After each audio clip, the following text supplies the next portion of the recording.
ನನ್ನ ಕರ್ಮಭೂಮಿ ಕುರ್ಚಿಯಿಂದಲೇ ಹೋರಾಟ ಮಾಡುತ್ತೇನೆ, ಕಾರ್ಯಕರ್ತರಲ್ಲಿ ಗೊಂದಲ ಬೇಡ ಎಂದು ಪಿ ರಾಜು ಅವರು ಸ್ಪಷ್ಟನೆ ನೀಡಿದ್ದಾರೆ. ಕಳೆದ ಬಾರಿ ಪಿ ರಾಜು ಬೇರೆ ಕ್ಷೇತ್ರಕ್ಕೆ ಹೋಗ್ತಾರೆ ಅಂತ ಕಾರ್ಯಕರ್ತರಲ್ಲಿ ಉದ್ದೇಶಪೂರ್ವಕವಾಗಿ ಗೊಂದಲವನ್ನು ಹುಟ್ಟಿಸುವಂತೆ ಪ್ರಯತ್ನ ಮಾಡಿದ್ರು. ಈ ಬಾರಿಯೂ ಪಿ ರಾಜು ಈ ಕ್ಷೇತ್ರದಲ್ಲಿ ನಿಲ್ಲಲ್ಲ, ಬೇರೆ ಕ್ಷೇತ್ರಕ್ಕೆ ಹೋಗ್ತಾರೆ ಅಂತ ಬಹುತೇಕ ಕಾಂಗ್ರೆಸ್ ಪಕ್ಷದವರೇ ಈ ಗೊಂದಲವನ್ನು ಹುಟ್ಟಿ ಹಾಕ್ತಾ ಇದ್ದಾರೆ. ಕಾರ್ಯಕರ್ತರು ಇಂತಹ ಯಾವುದೇ ಗೊಂದಲಕ್ಕೆ ಕಿವಿಗೊಡಬಾರದು. ನಾನು ಕರ್ಮಭೂಮಿಯಾಗಿ ಕುರ್ಚಿ ಮತಕ್ಷೇತ್ರದಿಂದ ಪ್ರಾರಂಭ ಮಾಡಿದ್ದು, ಏನೇ ಹೋರಾಟ ಮಾಡಿದ್ರೂ ಕುರ್ಚಿಯಿಂದಲೇ ಮಾಡುತ್ತೇನೆ ಎಂದು ಕುರ್ಚಿ ಮಾಜಿ ಶಾಸಕರಾದ ಬಿಜೆಪಿ ರಾಜ್ಯ ಪ್ರಧಾನ ಕಾರ್ಯದರ್ಶಿ ಪಿ ರಾಜು ಸ್ಪಷ್ಟಪಡಿಸಿದರು. ಅವರು ರಾಯಬಾಗ ತಾಲೂಕಿನ ಕುರ್ಚಿ ಮತಕ್ಷೇತ್ರದ ಗುಂಡವಾಡ ಗ್ರಾಮದಲ್ಲಿ ದಲಿತ ಸಮುದಾಯದ ಯುವಕರು ಬಿಜೆಪಿ ಪಕ್ಷಕ್ಕೆ ಸೇರ್ಪಡೆ ಕಾರ್ಯಕ್ರಮದಲ್ಲಿ ಪಕ್ಷದ ಶಲ್ಯ ಹಾಕಿ ಬರಮಾಡಿಕೊಂಡು ಮಾತನಾಡಿದರು. ಎಸ್ಸಿ ಎಸ್ಟಿ ಸಮುದಾಯದ ಅಭಿವೃದ್ಧಿಗಾಗಿ ಎಸ್ಸಿಪಿ ಟಿಎಸ್ಪಿ ಯೋಜನೆ ಎಲ್ಲರಿಗಿಂತ ವಿಶೇಷವಾಗಿ ಸೌಲಭ್ಯಗಳನ್ನು ನೀಡುವುದಕ್ಕಾಗಿದೆ. ಆದರೆ ಕಾಂಗ್ರೆಸ್ ಸರ್ಕಾರ ಈ ಅನುದಾನವನ್ನು ಗ್ಯಾರಂಟಿ ಯೋಜನೆಗೆ ಬಳಸಿಕೊಳ್ಳುವ ಮೂಲಕ ಸಮುದಾಯಕ್ಕೆ ಮೋಸ ಮಾಡುತ್ತಿದೆ. ಬೆಲೆ ಏರಿಕೆಯಿಂದ ಜನರು ತತ್ತರಿಸಿ ಜೀವನ ಸಾಗಿಸುವುದು ದುಸ್ತರವಾಗಿದೆ. ಗ್ರಾಮ ಪಂಚಾಯಿತಿಗಳಲ್ಲಿ ಯಾವುದೇ ಅಭಿವೃದ್ಧಿಗಳಿಲ್ಲ. ಬರುವ ಗ್ರಾಮ ತಾಲೂಕು ಹಾಗೂ ಜಿಲ್ಲಾ ಪಂಚಾಯತ್ ಚುನಾವಣೆಗಳಲ್ಲಿ ಜನ ಸರ್ಕಾರಕ್ಕೆ ತಕ್ಕ ಬುದ್ಧಿ ಕಲಿಸುತ್ತಾರೆ.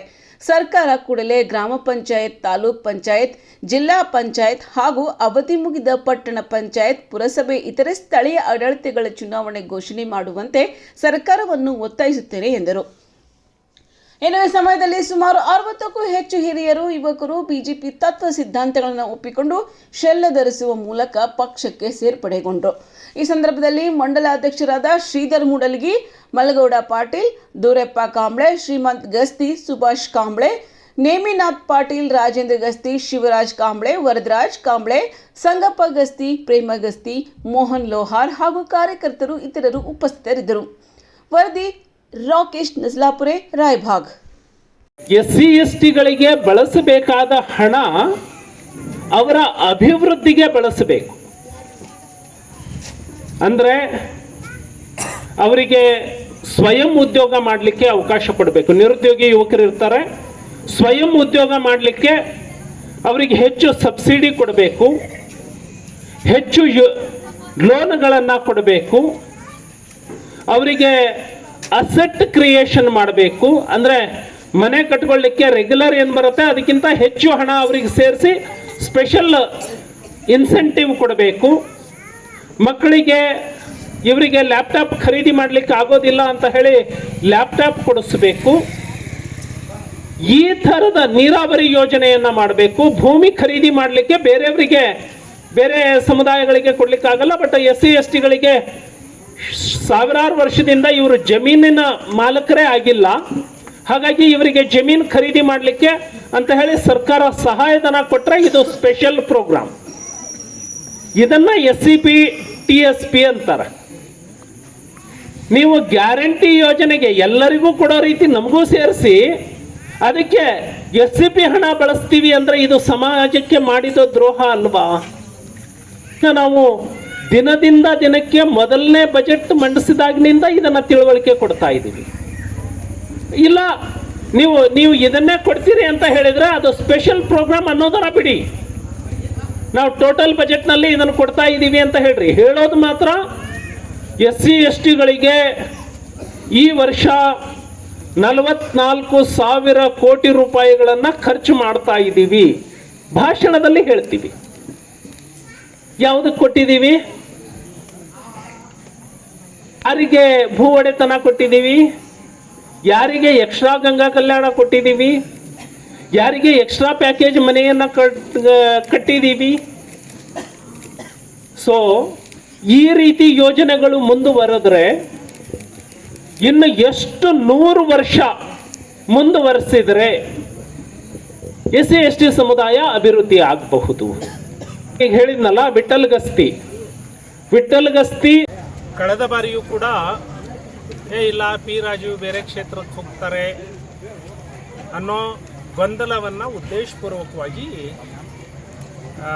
ಕಾರ್ಯಕರ್ತರಲ್ಲಿ ಹುಟ್ಟಿಸುವಂತಹ ಪ್ರಯತ್ನವನ್ನು ಮಾಡಿದ್ರು.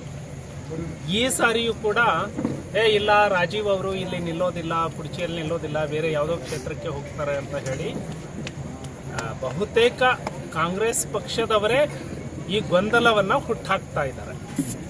ಇಂತಹ ಯಾವುದೇ ಗೊಂದಲಗಳು ನಮ್ಮ ಕಾರ್ಯಕರ್ತರ ಮಧ್ಯದಲ್ಲಿ ಬರೋದು ಬೇಡ.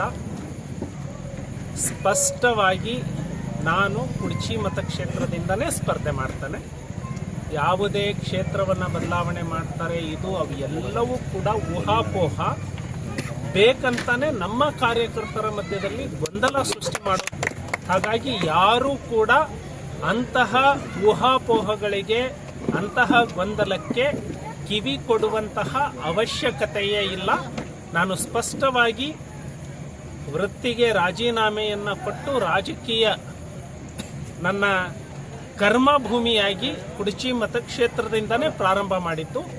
ಹಾಗಾಗಿ ನಾನು ಏನೇ ಹೋರಾಟವನ್ನು ಮಾಡಿದರೂ ಅದು ಕುಡ್ಚಿ ಮತಕ್ಷೇತ್ರದಲ್ಲೇ ನಾನು ಹೋರಾಟವನ್ನು ಮಾಡ್ತೇನೆ. ಇದಾಗಿ ಈ ಸರ್ಕಾರ ಅಸ್ತಿತ್ವಕ್ಕೆ ಬಂದಾಗಿನಿಂದ ದೊಡ್ಡ ಸಾಧನೆ ಅಂದರೆ ಬೆಲೆ ಏರಿಕೆ ಮಾಡಿರುವಂಥದ್ದು ಹಾಗೂ ಅಭಿವೃದ್ಧಿ ಕೆಲಸಗಳು ನಿಂತು ಹೋಗಿರುವಂಥದ್ದು.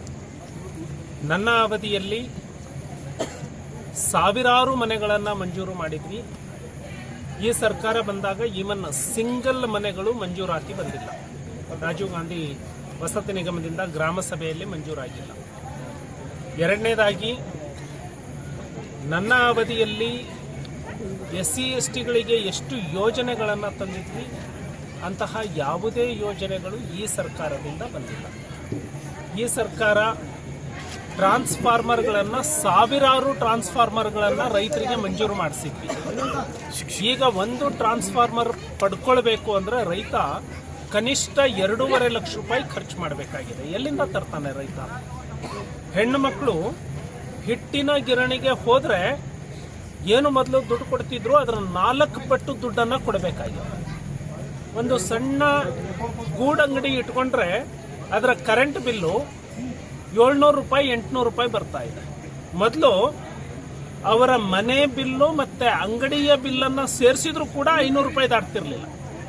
ಇವತ್ತು ಮನೆಗೆ ಫ್ರೀ ಕೊಡ್ತೀವಿ ಅಂತ ಹೇಳಿ ಮನೆಯದು ಅಂಗಡಿದು ಸೇರಿಸಿ ಮತ್ತೆ ಬೇರೆಯವ್ರದ್ದು ಇವ್ರ ಮೇಲೆ ಹಾಕಿ ವಸೂಲಿಯನ್ನು ಮಾಡ್ತಾ ಇದ್ದಾರೆ. ಹಾಗಾಗಿ ಬೆಲೆ ಏರಿಕೆಯಿಂದ ಜನ ಬೇಸತ್ತಿದ್ದಾರೆ. ಗ್ರಾಮ ಪಂಚಾಯಿತಿಯಲ್ಲಿ ಯಾವುದೇ ಅಭಿವೃದ್ಧಿಗಳು ಇಲ್ಲ.